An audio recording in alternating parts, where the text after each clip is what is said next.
Hey, it's your girl MJ and welcome to the Michelle Tillman channel. So today's video is all about infertility awareness. If you are a new subscriber or new to the channel, come on in, get comfortable.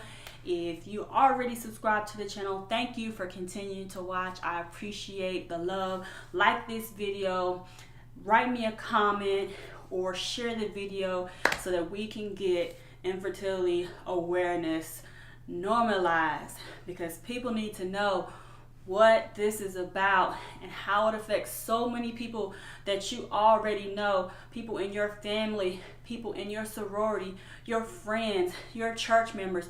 You know someone who has struggled with some type of infertility issue.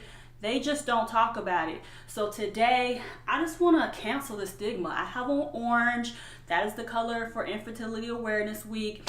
I just wanted to kind of like give you guys some knowledge, some hard facts, and some tips when dealing with your friends or family or whoever might be dealing with infertility issues. First things first, 1 in 8 couples actually have some type of infertility issue. That means between the man and the woman and whatever things they have going on as a couple, it may take them longer to conceive, or if they do conceive, they may not be able to carry a full-term birth. So that means if you are 35 and up, doctors typically say, hey, if you haven't gotten pregnant within 6 months, come on in and see us. If you're under 35, they tell you to wait a year and then come on in and see us. A lot of times because you're older, they want to not have you wait years and years before you come in to see if something is going on, because yes, your biological clock is ticking. Eggs are running low. Whatever. Those are true facts. So for our story, after 6 months, we were like, okay, let's go check it out. Let's see what the doctor is telling us. And, we took tests and spent all this money trying to find out stuff, basically to find out that it seemed like, based on our results, the doctor was trying to be nice and not really say it, but it was virtually impossible for us to get pregnant without some type of medicine or prescriptions and pills or some type of surgery like IUI or IVF. So that is our story. Yeah, we waited till we were married to have sex, and so I never really thought about or imagined that after God blessed me with a courtship the way he did, that we would have an issue after being married. I never thought that would be my story, and it's tough. It's a tough pill to swallow, but I do believe God has allowed us to go through this, because I'm going to be the person who will not be ashamed and will tell the story so people can realize that there's other people who are going through what you're going through, and that we're believing with you until we all have our babies in our arms and we can hold them and hug them and love them. So to my ladies or my guys who don't have any fertility issues, please don't make light of the fact when somebody desires to have a baby. We just want to be able to do what some of you do on accident.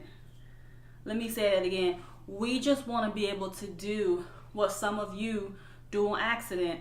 That's right, because when I was growing up, I thought you get pregnant anytime you have sex. Like, I didn't know that there's only a short window of time in a month that you can actually get pregnant. So I'm thinking I'm avoiding pregnancy like the plague. Like, yes, I made it, dodged that. And granted, I didn't have a lot of unprotected sex in my single time. However, I do recall times where I was scared and I thought, oh my God, I had unprotected sex, I'm going to automatically be pregnant.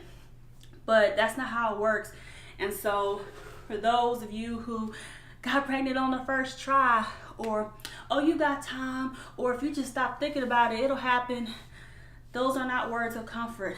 Or you don't want to deal with this, you ready to not have your sleep, you ready to do, you ready to focus on somebody else other than yourself.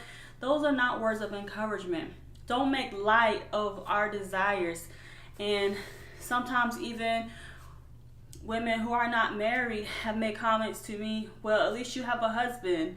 You don't have to, you know, be sad like you didn't jump one hurdle. Well, everyone has their own different struggles, and you can't really tell me how I'm supposed to feel about a certain situation that you can't honestly relate to. You know, family members, take up for your family members. If some of your older, more non-filtered family members make comments like, you ain't pregnant yet? What's wrong with y'all? What y'all waiting on? You know, those moments can crush a woman who is waiting to conceive. And it is so important that we lift each other up, whether you have been through this or not, whether you have been in this situation, can understand, can relate or not.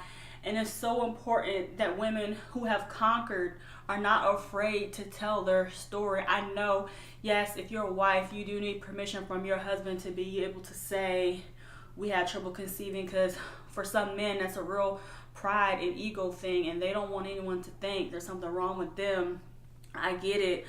But women who have been through it, I've had y'all inbox me and DM me and call me and stop me in person, and like, I would have never known some of the women who have went through so much before they had the beautiful children that they have now.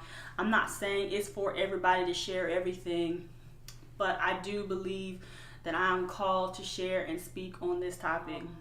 I just wanted to put this video out, get it off my chest. Yes, that's our story. Some people think, you know, we're just trying. They didn't know that we spent thousands of dollars at the doctor trying to figure out what's going on. They didn't know, you know, how it affects me. I've cried. I mean, cried so bad to where I didn't want to go anywhere. Laid in the bed all day when comments were made by family members. I might have sucked it up and saved face then, but cried myself to sleep later that night. Cried every month, you know, checking that pregnancy test, or every time my cycle started. It was an emotional roller coaster, up and down and up and down.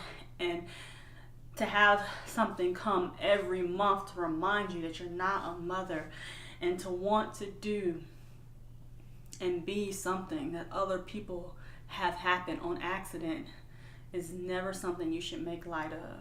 So I just ask that you pray for every woman who desires to conceive, married couples especially, married couples who are believers even more. I just pray that God gives you all the desires of your heart, and once God does bring you to the other side, don't forget to testify. Don't forget to say, Jesus did it.